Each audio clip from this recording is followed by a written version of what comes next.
So rule 1, classification should follow rather than precede extractions that might alter original classification. Classification तुम बाद में follow कर सकते हो, लेकिन पहले एक्सट्रैक्शन करो जो ओरिजिनल क्लासिफिकेशन को चेंज कर देगा. सपोज प्रीमोलर एक्सट्रैक्ट करना है and there is a edentulous ridge in edentulous area in maxillary region. तो अगर तुमने प्रीमोलर एक्सट्रैक्ट नहीं किया और क्लासिफिकेशन कर दिया तो एंटीरियर इडेंचुलस एरिया की वजह से it is a class 4. But after premolar extraction it will become class 3 modification 1. इसलिए पहला रूल है कि classification should follow rather than precede extraction that might alter original classification.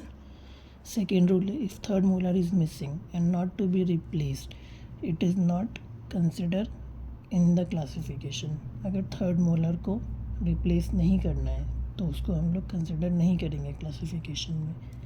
फिर दूसरा, third molar is present and is used as an abutment it is considered in classification.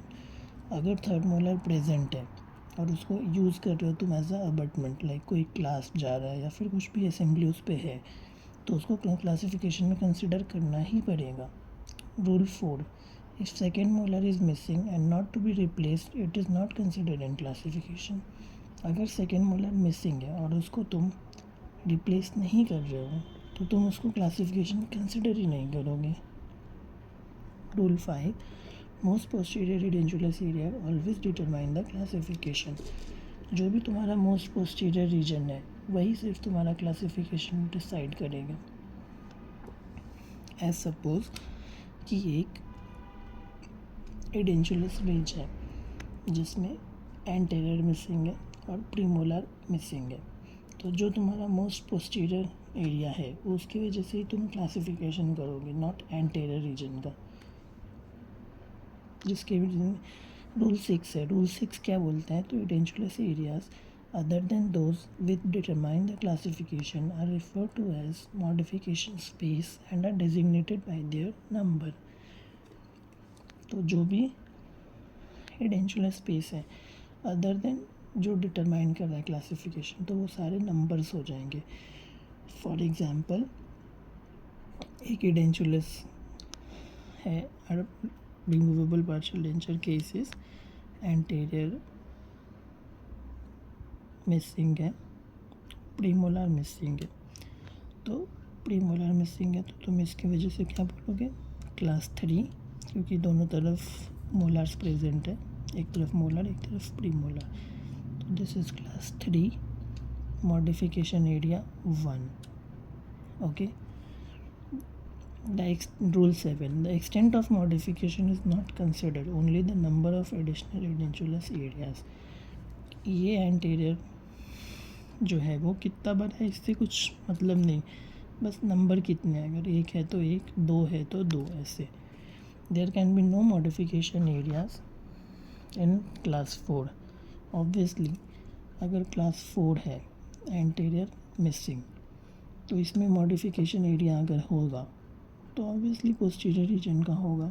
तो it is not a class 4 ना, क्योंकि यहाँ पे है premolar missing है, suppose 2 molar है, तो ये क्या हो जाएगा फिर क्लास 3, और ये जो है क्लास 4 वाला वो तो मॉडिफिकेशन में गया. तो there can be no modification area in class 4 because any additional stress edentulous space will definitely be posterior to it and determine the classification.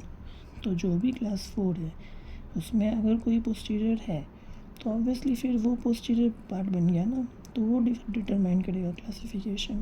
तो इसलिए क्लास 4 में कोई भी मॉडिफिकेशन स्पेस नहीं हो सकते. अब एक रूल, बेसिकली रूल नहीं, एक ऐसा ट्रिक समझो बस कि याद कैसे करना है. 6 है, ठीक है. 6 नंबर से जो है मॉडिफिकेशन स्पेस की बात स्टार्ट हो रही है. उससे पहले जितना भी था, रूल 1, रूल 2, रूल 3, 4 एंड 5. तो रूल 1 में तो बस सिंपल था कि जो भी है क्लासिफिकेशन वो बाद में करो, पहले एक्सट्रैक्शन करो. सेकंड में क्या था कि थर्ड मोलर मिसिंग है और रिप्लेस नहीं करना है तो कंसिडर मत करो. थर्ड मोलर प्रेजेंट है अबटमेंट जैसे यूज़ करोगे तो कंसिडर करो. सेकंड मोलर मिसिंग है, रिप्लेस नहीं करना तो उसको कंसिडर मत करो. Most posterior edentulous area, determine the classification.